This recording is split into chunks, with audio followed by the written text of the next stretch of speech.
கடலூரில் மழை வெள்ளத்தால் பாதிக்கப்பட்ட மக்களுக்கு நிவாரணம் வழங்கப்பட்டு வருகிறது. இவற்றை அமைச்சர்கள் வழங்கி வருகின்றனர். அதன் நேரடி காட்சிகளை பார்க்கலாம். காரணமாக அதிலே கனமழையின் காரணமாக நீர்வரத்து அதிகமாகி தாழ்வான பகுதியில் நீர் சென்றதன் அடிப்படையில் பாதிக்கப்பட்ட மக்கள் எல்லாம் நிவாரண முகாம்களில் தங்க வைக்கப்பட்டு அவர்களுக்கு 3 வேளை உணவு தொடர்ந்து வழங்கப்பட்டு வந்தது. அந்த வகையில் முகாம்களிலே மட்டும் அதிக ரெயின் சீசன் காலங்களிலே 70,000 1 லட்சமும் அந்தந்த கிராம பஞ்சாயத்து வாரியாக வழங்கப்பட்டதில் ஏறத்தாழ 2 லட்சம் பேர்களும் ஆக ஒரு நாளைக்கு 3 லட்சம் பேர்கள் என்று 3 வேளைக்கு உணவு வழங்கப்பட்டு இதுவரையிலே மாவட்ட நிர்வாகத்தின் சார்பில் உணவுக்காக மட்டும் இதய தெய்வம் புரட்சித் தலைவி அம்மா அவர்களினுடைய வழங்கியிருக்கிற ஆணையின் அடிப்படையில் 12 கோடி ரூபாய் செலவு செய்திருக்கின்றார்கள். அதே போல் நிவாரண நடவடிக்கையின் அடிப்படையில் கேட்டில் லாஸ், ஹியூமன் லாஸ் என்று சொல்லக்கூடிய வகையில் ஏறத்தாழ 40 கோடி அளவில் செய்திருக்கின்றார்கள்.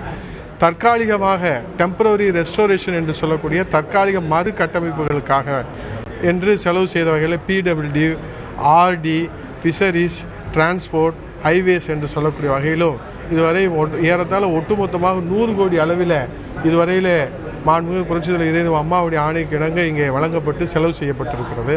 தொடர்ந்து நிவாரண நடவடிக்கைகளுக்கான கணக்கீடுகள் இன்றைக்கு புரட்சித் தலைவி இதய தெய்வம் அம்மா அவர்கள் வெளியிட்டிருக்கிற உத்தரவுக்கு இணங்க இன்றைக்கு கணக்கீடுகள் நடைபெற்று கொண்டிருக்கிறது. வேளாண்மை துறைக்கு வருவாய்த்துறையும் வேளாண்மை துறையும் கணக்கீடு துறையும் இணைந்து விவசாய பாதிக்கப்பட்ட நிலங்களை கணக்கெடுத்து கொண்டிருக்கின்றார்கள். இயல்பு வாழ்க்கை முழுமையாக திரும்பி வருவதை நீங்கள் கண்கூடாக பார்க்கிறீர்கள். பள்ளிக்கூடங்கள் திறக்கப்பட்டு மாணவ மாணவிகள் எல்லாம் பள்ளிக்கூடங்கள் சென்று கொண்டிருக்கின்றார்கள். அவர்களுக்கு விலையில்லாத பாட புத்தகம், சீருடை, புத்தகப்பை போன்றவையெல்லாம் மாண்புமிகு புரட்சித் தலைவி அம்மா அவர்கள் வழங்கியிருக்கின்றார்கள். முகாம்களில் தங்க வைக்கப்பட்டவர்களுக்கும் அதில் இருக்கக்கூடிய குழந்தைகளுக்குமாக ஏறத்தாழ 102 டன் பால் பவுடரை புரட்சித் தலைவி இதய தெய்வம் அம்மா வழங்கினார்கள். அதே போல் தாய்மார்களுக்கு, மகளிர்களுக்காக, இளம்பெண்களுக்காக நாப்கின்களையும் வழங்கினார்கள் புரட்சித் தலைவி அம்மா அவர்கள். அதையெல்லாம் மக்களிடத்தில் கொண்டு போய் சேர்த்து கொண்டு இருக்கிறார்கள். தொடர்ந்து நிவாரணங்கள் வழங்குகின்ற பணியை புரட்சித் தலைவி அம்மாவுடைய ஆணைக்கிணங்க நடைபெற்று கொண்டிருக்கிறது.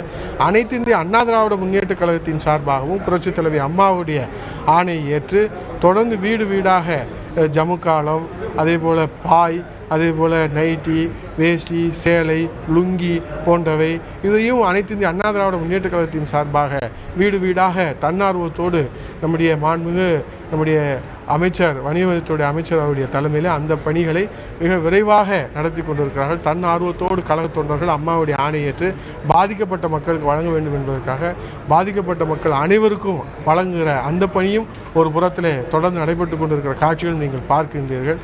ஆகவே முழுமையாக நிவாரண நடவடிக்கை நடைபெற்று கொண்டிருக்கிறது. அதேபோல் முழு கட்டமைப்புக்காக நிரந்தரமான வளர்ச்சிக்கான கட்டமைப்புகளாக தொலைநோக்கு திட்டங்களுக்கான திட்ட மதிப்பீடுகளும் தயார் செய்யப்பட்டு இங்கே துறை வாரியாக அனுப்பி கொண்டிருக்கின்றார்கள். தற்காலிக கட்டமைப்பு பணிகள் தான் போர்க்கால அடிப்படையில் நடைபெற்றுக் கொண்டிருக்கிறது. போக்குவரத்து முழுமையாக அனைத்து பகுதியிலும் சீரிருக்கிறது. 2 சாலைகள் மட்டும் சீர் செய்யப்படும். இன்னும் 1-2 தினங்களில் அது சீர் செய்யப்படும். அதே போல் அனைத்து கிராமங்களுக்கும், அனைத்து குடியிருப்புகளுக்கும் தடையின்றி மின்சாரம் வழங்கப்பட்டு கொண்டிருக்கிறது. எல்லா இடங்களிலும் மின்சாரம் கிடைக்கின்றது. ஆகவே அனைத்து செக்டார், அனைத்து பிரிவுகளிலும் இன்றைக்கு மீட்பு மற்றும் நிவாரண நடவடிக்கைகள் மேற்கொண்டதன் அடிப்படையில் இந்த கடலூர் மாவட்டத்திற்கு மட்டும் மாண்புமிகு தமிழ்நாடு முதலமைச்சர் இதய தெய்வம் அம்மா அவர்கள் 6 மூத்த அமைச்சர்கள் இங்கே அனுப்பி வைத்தார்கள். 10 IAS அதிகாரிகள், செயலர், தலைமை செயலருடைய அதனுடைய வழிகாட்டுதலோடு புரட்சித் தலைவி அம்மா அவர்கள் வழங்கியிருக்கின்ற இந்த அதிகாரிகளுடைய சுறுசுறுப்பான பணிகளும் நம்முடைய மாண்புமிகு அமைச்சர்கள் வழிகாட்டுதலின் அடிப்படையில் புரட்சித் தலைவி அம்மா அவர்கள் ஆணையை வெற்றிகரமாக இங்கே செயல்படுத்துவதன் அடிப்படையில் தான் இங்கே நிவாரண முகாம்கள் மாவட்ட ஆட்சித்தலைவர்கள் மேற்கொண்டு வருகிற நடவடிக்கையின் அடிப்படையில் இங்கே இயல்பு வாழ்க்கை மிக விரைவாக திரும்பி கொண்டிருக்கிறது. முழுமையாக மீட்பு மற்றும் நிவாரண நடவடிக்கை நடைபெற்று கொண்டிருக்கிறது.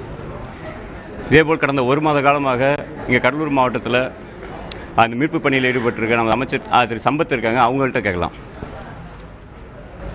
தமிழக முதலமைச்சர் இதய தெய்வம் டாக்டர் புரட்சித் தலைவி அம்மா அவருடைய ஆணைப்படி, வழிகாட்டுதலின்படி மாவட்ட நிர்வாகம் முழுமையாக, திறமையாக, நிறைவாக கையாண்டதின் மூலமாக இன்றைய தினம் கடலூர் மாவட்ட மக்களுடைய இயல்பு வாழ்க்கை படிப்படியாக மிக விரைவான முன்னேற்றம் கண்டுள்ளது என்பதை நாங்கள் தெரிவித்துக் கொள்கிறோம். காரணம் என்னவென்று கேட்டால், நீர்நிலைகளில் பொதுவாக வீராணம் ஏரி, வாலாஜா ஏரி, பரவனார் ஏரி, அது மட்டுமில்லை நமது வெல்லிங்டன் ஏரி, அதோடு சேர்ந்து நமது பெருமாள் ஏரி ஆகிய பகுதிகளில் கெடிலமாறு உள்ளிட்ட அனைத்து பகுதியிலும் ரவுண்ட் ஓ கிளாக் ஆஃபீஸரை போட்டுட்ருந்தோம்.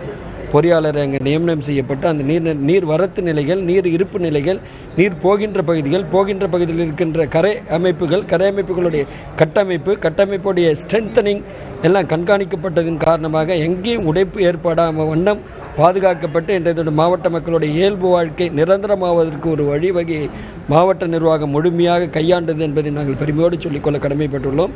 இதற்கெல்லாம் காரணம் என்னவென்று கேட்டால் இதே டாக்டர் புரட்சித் தலைவி அம்மாவுடைய ஆணைதான்.